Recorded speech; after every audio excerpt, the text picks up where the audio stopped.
महाराजा रणजीत सिंह की 187वीं बरसी की तकरीब में शिरकत के लिए पाकिस्तान आए 300 से जायद भारतीय सिख यात्रियों ने गुरुद्वारा जन्म अस्थान ननकाना साहब का रुख किया। वो वहां पहुंच गए हैं। मजीद जान लेते हैं वहीं मौजूद जॉन न्यूज़ के रिपोर्टर मोहम्मद अरशद डोगर से। मोहम्मद अरशद डोगर, बताइएगा मेहमान नवाजी से सिख यात्री किस कदर खुश हैं और यहाँ पर आकर किन तासुरात का इजहार किया है?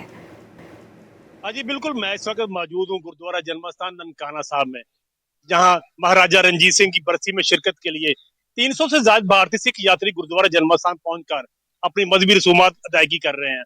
मेरे साथ भारत से ये खतून मौजूद है। आइए इनसे जानते हैं यहाँ आकर उनको कैसा लगा।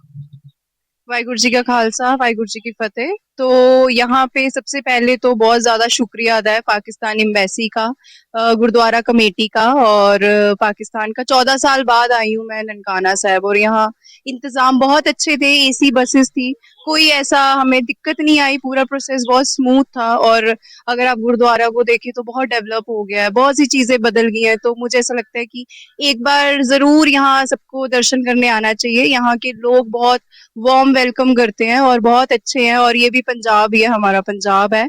तो बहुत बहुत शुक्रिया अदा पाकिस्तान एम्बेसी का, पाकिस्तान गवर्नमेंट का, और गुरुद्वारा कमेटी का, जिन्होंने हमें मौका दिया हम आके दर्शन करें गुरुद्वारों में। तो आप जरूर आइए और दर्शन करिए। वाहिगुरु जी का खालसा। जी, आपने खतून सिख यात्री की बात सुनी, उनका यही कहना था कि हुकूमत पाकिस्तान की जानिब से बेहतरीन इंतजाम किए गए हैं। जी।